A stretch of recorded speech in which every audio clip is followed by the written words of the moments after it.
位朋友，大家好，我係莊浩峰阿 Mark。咁如果今日問大家過去2個星期呢，邊個政府部門係最忙呢？我相信大家都會講係水務署啦，因為呢過去10日8日呢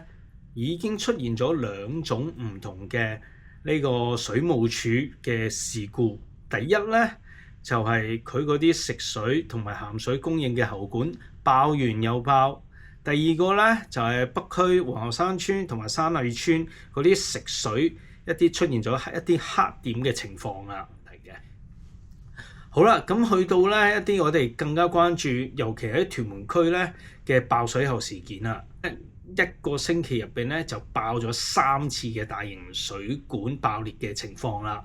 咁第一個咧就喺5月27號嘅凌晨啦。咁就水務署同埋路政署咧就收到呢個通知，喺呢個屯門公路近兆康站嘅一個位置咧就有啲水咧滲咗喺路面。咁當時咧就唔係話浸得好犀利嘅，水務署去到咧就懷疑應該係咧下邊嗰啲水管咧出現咗一啲滲漏。咁結果咧嗰日咧就由朝早咧嘅繁忙時間開始封咗呢個屯門公路近兆康站2條嘅線咧，就留翻1條線咧俾車行，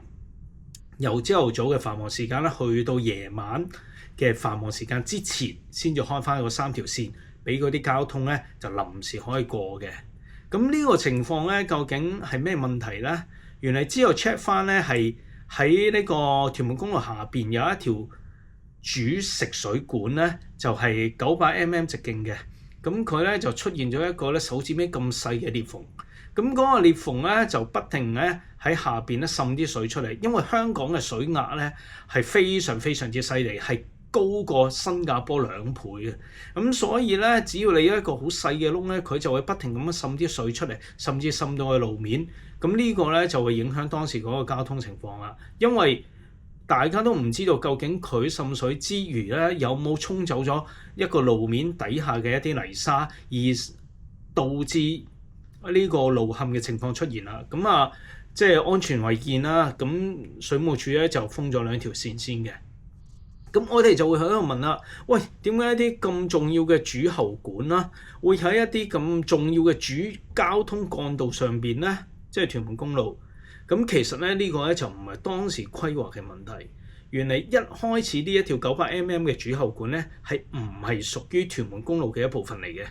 佢咧以前呢個兆康站側邊嗰個屯門公路咧係得2條線，不過越嚟越多車咧係有一個需要咧去到擴建嘅。喺2000年頭咧，咁呢個嘅擴建工程咧就開始咗，但係咧又揾唔到地咧俾佢去起一條新嘅行車線出嚟喎。結果咧就要喺隔離，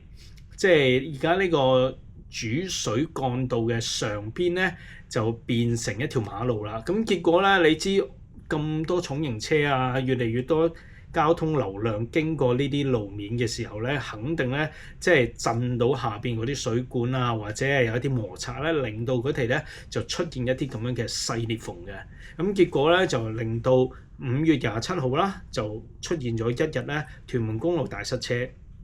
咁不過好彩咧，水務署嗰個嘅事後工作咧都做得唔錯。喺夜晚6點鐘咧就陸續咧將啲水車咧送到去一啲受影響嘅屋苑入邊啦。去到11點鐘左右咧就開始停食水啦。咁中間咧有足夠嘅時間俾啲人去準備嘅。咁呢樣嘢咧係我覺得佢做得都算唔錯噶啦。咁不過咧永遠都係啦，預防係勝於治療嘅。咁究竟點樣先至可以令到水務署即係無痛咁樣去解決呢個問題咧？咁絕對係要透過科技啦。咁以前咧，我哋成日聽咧，水務署有一個叫智管網嘅嘢，咁就係會裝一啲 sensor 咧喺一啲水管上邊咧去探測佢究竟有冇一啲水量、水流嘅唔同啊，出現咗啲咩變化咧，去預測究竟係咪出現咗洩漏啊，或者係有啲咩變化嘅。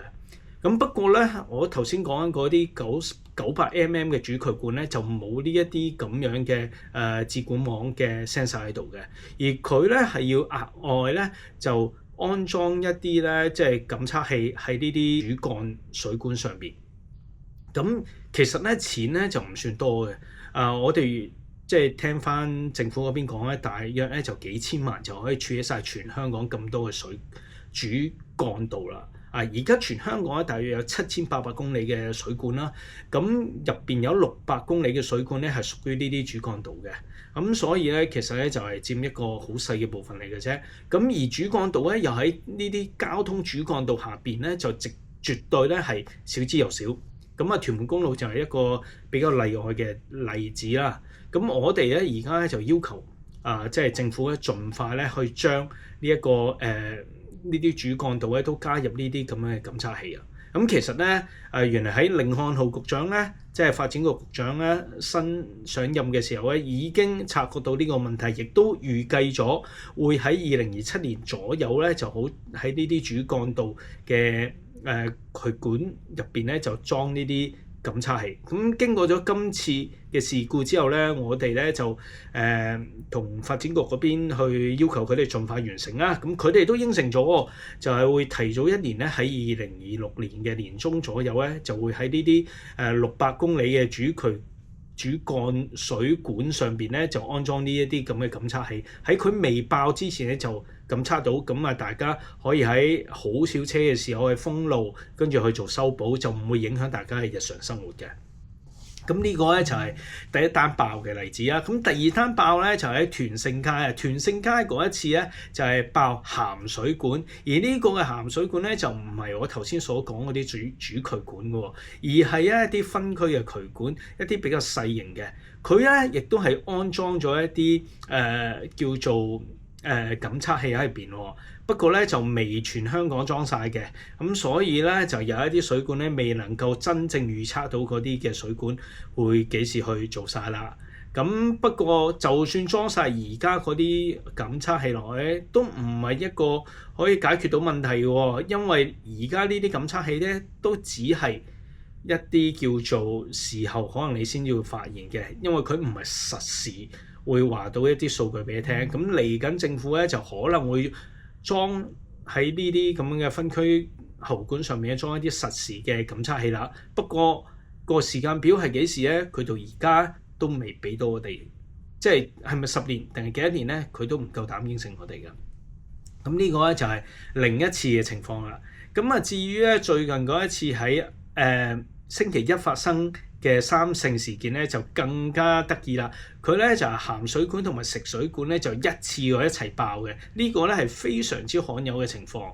咁我哋咧就去問水務署究竟發生咩事啦。咁得知到佢嗰個地理位置咧，大家咧就會知道三聖村其實係好近海嘅。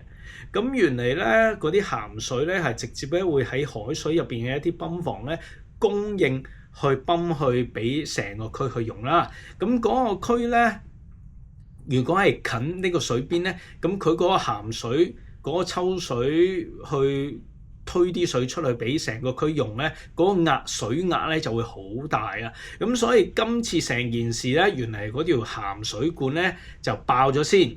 跟住咧佢因為太大嘅衝擊力咧，就射穿咗喺同一個坑入邊嘅食水管。咁結果咧就鹹水管同食水管咧都一齊爆。咁雖然你聽落去好似好無稽啊，咁但係真係發生過喎。我仲聽過咧，原來之前試過咧鹹水管射穿埋呢一個嘅煤氣管，咁所以咧都搞到幾大鑊㗎。咁最好嘅情況咧就肯定咧係鹹水管、食水管咧分開唔同嘅坑去做。不過香港你知啦，有咁多唔同嘅管道咧，你要佢而家全部咁樣去做，分開晒嗰啲坑道咧，其實咧都不切實際嘅。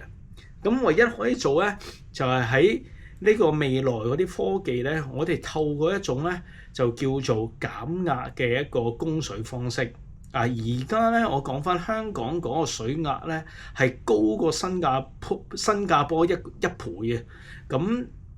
咁因為我哋要將啲水咧推到去好多唔同嘅地方啦，又山啊，又上山又落山啊，地形又好曲折啊，咁所以就要用盡我哋嗰啲水壓去泵出去。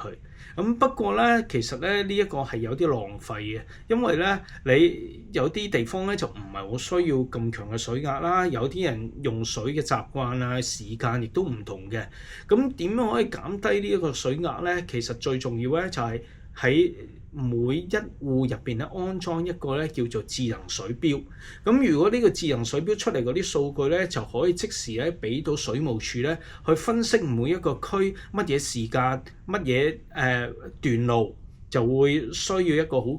乜嘢嘅水壓。咁佢就可以透過一啲電腦嘅系統咧去分配呢啲水，咁啊令到嗰個水壓咧大大減低，即係唔需要每一次咧都谷到行，每一次咧都俾到盡。你嗰啲血壓好勁啦，咁你嗰啲血管咪容易啲爆咯。咁唔係我裝一個監測器喺度咧就唔會爆血壓噶嘛，係咪？咁你只不過係知道你幾時會爆啊，就嚟爆啦咁樣嘅情況嘅啫。咁但係治根